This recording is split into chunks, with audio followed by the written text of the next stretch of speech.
నమస్తే, జర్నలిస్ట్ మీ కేఎంఆర్. ఆంధ్రప్రదేశ్లో వైఎస్ఆర్సీపీ పార్టీ ఒక వ్యూహం ప్రకారం అడుగులు వేస్తున్నట్టుగా కూడా కనిపిస్తుంది. కాంగ్రెస్ పార్టీ అధికారంలో ఉన్నప్పుడు 2004, 2009 కాంగ్రెస్ పార్టీలో ఆనాడు దివంగత వైఎస్ రాజశేఖర రెడ్డి గారికి ముఖ్య అనుచరులుగా ఉన్న చాలా సీనియర్ నాయకులందరూ కూడా గత కొంతకాలంగా కాంగ్రెస్ పార్టీలోనే కొన్నేళ్లుగా కొనసాగుతూ ఉన్నారు.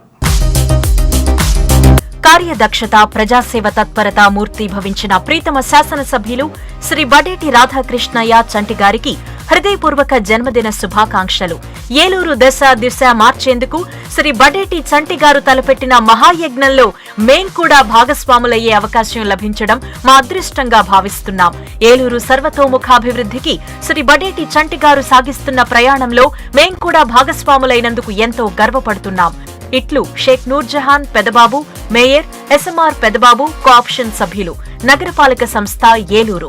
2019, 2024 వరకు వైఎస్ఆర్సీపీ ఏపీలో అధికారంలో ఉన్నప్పటికీ కూడా మన సీనియర్ నాయకులందరూ వైఎస్ఆర్కి అత్యంత సన్నిహితులు. మరి వైఎస్ఆర్ కుమారుడు వైఎస్ జగన్మోహన్ రెడ్డి గారు ఏపీలో పార్టీ పెట్టి అధికారంలోకి వచ్చిన తర్వాత కూడా ఎవరు కూడా కాంగ్రెస్ పార్టీని వీడి వైసీపీలోకి రాలేదు గత 5 ఏళ్లలో. ఇప్పుడు తాజాగా ఏపీలో ఏర్పడుతున్న రాజకీయ సమీకరణలు ఒక కొత్త రకం మలుపు తిరుగుతున్నాయి. మరి కాంగ్రెస్ పార్టీలో సీనియర్ నాయకులు ప్రస్తుతం మౌనంగా ఉన్నారంటే పార్టీని వీడటానికి సిద్ధంగా ఉన్నారనేది మనకు అందుతున్న సమాచారం. ఏలూరు నగరాన్ని కొత్త పుంతలు తొక్కిస్తున్న ప్రజానాయకుడు, నిత్యం ప్రజలతో మమేకమయ్యే రియల్ లీడర్, నిరంతరం ప్రజలకేదో ఒక సేవ చేయాలనే తపన కలిగిన నాయకుడు, నిగర్వి, స్నేహశీలి, మాకు అత్యంత ఆప్తులు, సన్నిహితులు, ఏలూరు శాసనసభ్యులు శ్రీ బడేటి రాధాకృష్ణయ్య చంటి గారికి ఇవే మా హృదయపూర్వక జన్మదిన శుభాకాంక్షలు. మీరు భవిష్యత్తులో మరిన్ని ఉన్నత పదవులను అధిరోహించాలని కోరుకుంటూ మీ SMR Pedababu, managing director, Prashanth real estates, SMR estates, Canara bank line, Powerpet, Eluru. ప్రస్తుతం ఆంధ్రప్రదేశ్కి కాంగ్రెస్ పార్టీ అధ్యక్షులుగా వైఎస్ షర్మిల గారు ఉన్నారు. మరోపక్క వైఎస్ జగన్మోహన్ రెడ్డి గారికి వైఎస్ షర్మిల గారి మధ్య కుటుంబ వివాదాలు కొనసాగుతున్న క్రమంలో మరి వైఎస్ షర్మిల గారు కడుకు ముందుకేసి వైఎస్ జగన్మోహన్ రెడ్డి గారి పైన విమర్శల అస్త్రాన్ని సంధిస్తున్నారు.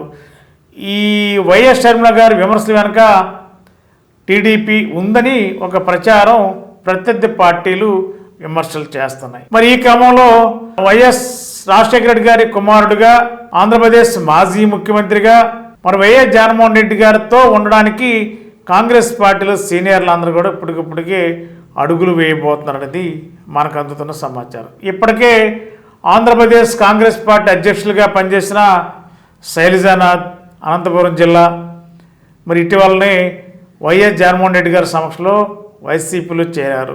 మరి ఈ శైలజానాథ్ యొక్క బాటలోనే మరొక 4-5 సీనియర్ కాంగ్రెస్ పార్టీ నాయకులు కూడా వైఎస్ఆర్సీపీలో చేరడానికి రంగం సిద్ధం చేస్తున్నట్టు తెలుస్తుంది. బహుశా 2-3 రోజుల్లో ఈ ప్రక్రియ కూడా కొనసాగే అవకాశం ఉంది అంటున్నారు. మరి అపారమైన రాజకీయ అనుభవం, అదేవిధంగా ఉన్నది ఉన్నట్టు మాట్లాడడం, సంచలనాలు కలిగించడం లాంటి వ్యక్తి, రాజకీయాల్లో ముక్కుసూటిగా మాట్లాడగల నైజం ఉన్న నాయకుడు ఉండవల్లి అరుణ్ కుమార్ గారు, అదేవిధంగా మాజీ మంత్రి, మాజీ కాంగ్రెస్ పార్టీ అధ్యక్షులు ఎన్ రఘువీరారెడ్డి గారు, అదేవిధంగా గన్నవరానికి చెందిన శంకర పద్మశ్రీ గారు ఆంధ్రప్రదేశ్ కాంగ్రెస్ కమిటీ వర్కింగ్ ప్రెసిడెంట్గా ఉన్నారు. చాలా యాక్టివ్ లీడరు, చాలా వాగ్దాటికి వెళ్ళిన మహిళా కాంగ్రెస్ పార్టీ నాయకురాలు.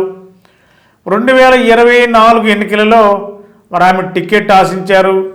టికెట్ పార్టీ అధిష్టానం కంటే ఆంధ్రప్రదేశ్ కాంగ్రెస్ పార్టీ అధ్యక్షులు వైఎస్ షర్మిల గారు నిరాకరించి అడుగడుగున అడ్డు తగిలారనేది మరి కొన్ని సందర్భాల్లో శంకర పద్మశ్రీ గారు కూడా బహిరంగంగా వైఎస్ షర్మిల గారి పైన విమర్శనాస్త్రాన్ని సంధించారు.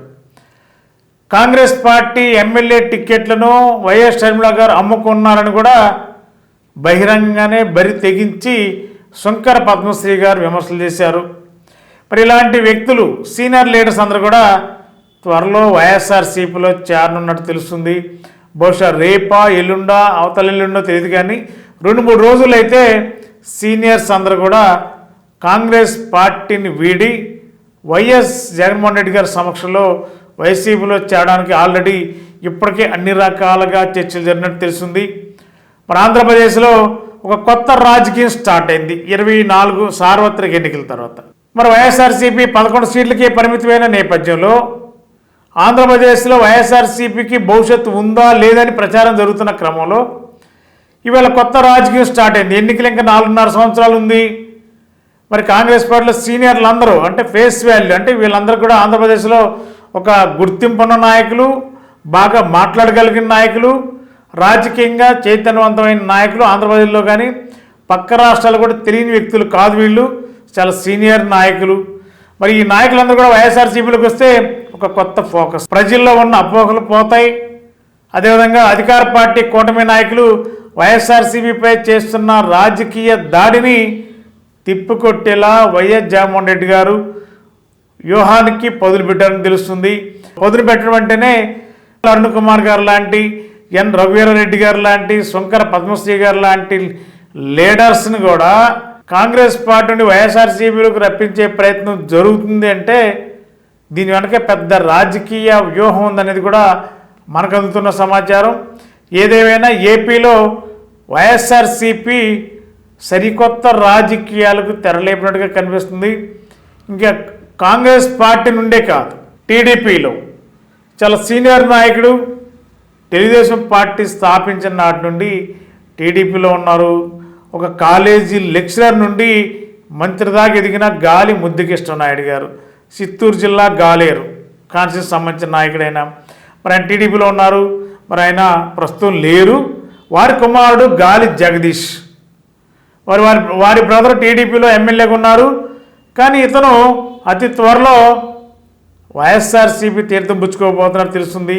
ఏదేమైనా ఆంధ్రప్రదేశ్ వైఎస్ఆర్ కాంగ్రెస్ పార్టీ అధ్యక్షులు వైఎస్ జగన్మోహన్ రెడ్డి గారు ఒక కొత్త ప్రయోగానికి తెరలేపినట్టుగా తెలుస్తుంది. గవర్నమెంట్ వచ్చిన 9 నెలల్లోనే ప్రభుత్వంపైన వ్యతిరేకత రోజు రోజుకి పెరుగుతుందంటూనే ఓ పక్క వైఎస్ఆర్సీపీని మరింత బలోపేతం చేసే దిశగా ప్రజల్లో వైఎస్సీపీ పట్ల ఒక నమ్మకం కలిగించేలా ఒక కొత్త రాజకీయ వ్యూహానికి తెరలేపినట్టుగా కనిపిస్తుంది. ప్రస్తుతం కాంగ్రెస్ పార్టీలో సీనియర్ నాయకులందరూ కూడా వైసీపీ బాట పట్టబోతున్నారనేది మరి శైలజానాథ్ గారు ఇటీవల మీడియా సమావేశంలో చెప్పిన తీరే స్పష్టమవుతుంది. ముఖ్యంగా గోదావరి జిల్లాలను కూడా పెద్ద ఎత్తున కాంగ్రెస్ పార్టీలో ప్రముఖులందరూ కూడా వైఎస్ఆర్సీపీ బాట పడతారని కూడా ఒక సమాచారం. వైఎస్ జగన్మోహన్ రెడ్డి గారు కొత్త సంవత్సరంలో కొత్త రాజకీయానికి తెరలేపారని తెలుస్తుంది. మిగిలిన పార్టీల నుంచి, పక్క పార్టీ అంటే కూటమి పార్టీ నుంచి కూడా కీలకమైన నాయకుల్ని సామాజిక వర్గాల వారీగా అంచనా వేసుకుంటూ వారిని కూడా వైఎస్ఆర్సీపీలో జాయిన్ చేసేలా వైఎస్ జగన్మోహన్ రెడ్డి గారు రంగం సిద్ధం చేసినట్టు తెలుస్తుంది. మరి రానున్న రోజుల్లో ఒక కొత్త రాజకీయ వరవడి ఏపీలోనే కాదు ప్రస్తుతం వైఎస్ఆర్సీపీలో కూడా కనిపించబోతుంది. మరి కూటమి ప్రభుత్వంలో ఉన్న పెద్దలకి కొంత షాక్ కలిగేలా మరి కొంతమంది సీనియర్ నాయకులు కూడా వైసీపీలో చేర్చుకునే ప్రయత్నాలు జరుగుతున్నట్టు తెలుస్తుంది. మరి ఇది ఏ మేరకు సక్సెస్ అవుతుంది, సత్ఫలితాలు ఇస్తే రానున్న రోజుల్లోనే స్పష్టమయ్యే అవకాశం ఉంది. గత 20 సంవత్సరాలుగా దంత సమస్యలతో పాటు దవడ మరియు ముఖ సంబంధ సమస్యలకు చక్కని చికిత్సలు అందిస్తున్న శ్రీ రామకృష్ణ దంత వైద్యశాల, నరసింహారావుపేట, ఏలూరు. ఎమర్జెన్సీస్ లో వాడే ఆక్సిజన్ కాన్సంట్రేటర్లతో పాటు air purifier, UV light steriliser, ULV fogger వంటి పరికరాల ద్వారా పరిశుభ్రమైన వాతావరణంలో చికిత్స అందించబడుచున్నది. ఆర్వీజీ ద్వారా అతి తక్కువ రేడియేషన్ ఉపయోగించి దంత వ్యాధి నిర్ధారణ మరియు రూట్ కెనాల్ వైద్యం చేయబడుచున్నది. డెంటల్ లేజర్ ద్వారా కుట్లు లేకుండా సర్జరీలు, ఇంప్లాంట్స్ కిట్స్ ద్వారా పళ్ళు లేని వారికి ఫిక్స్డ్ దంతాలు, రూట్ కెనాల్ చికిత్సలకు ఎండో మోటార్ వంటి ఆధునిక పరికరాలు కలిగిన నమ్మకమైన డెంటల్ క్లినిక్. అత్యంత ప్రామాణికమైన ఆటోక్లావింగ్ పద్ధతిలో శుభ్రపరిచిన ఇన్స్ట్రుమెంట్స్ వాడడం మా ప్రత్యేకత. దంత సమస్యలకు చికిత్సతో పాటు విరిగిన దవడ మరియు ముఖ ఎముకలకు చికిత్స, ఎత్తు మరియు వంకర దవడలకు కాస్మెటిక్ సర్జరీ, యాక్సిలోఫేషియల్ వంటి చికిత్సలకు చిరునామా శ్రీ రామకృష్ణ దంత వైద్యశాల, వేములపల్లి రెసిడెన్సీ అపార్ట్మెంట్,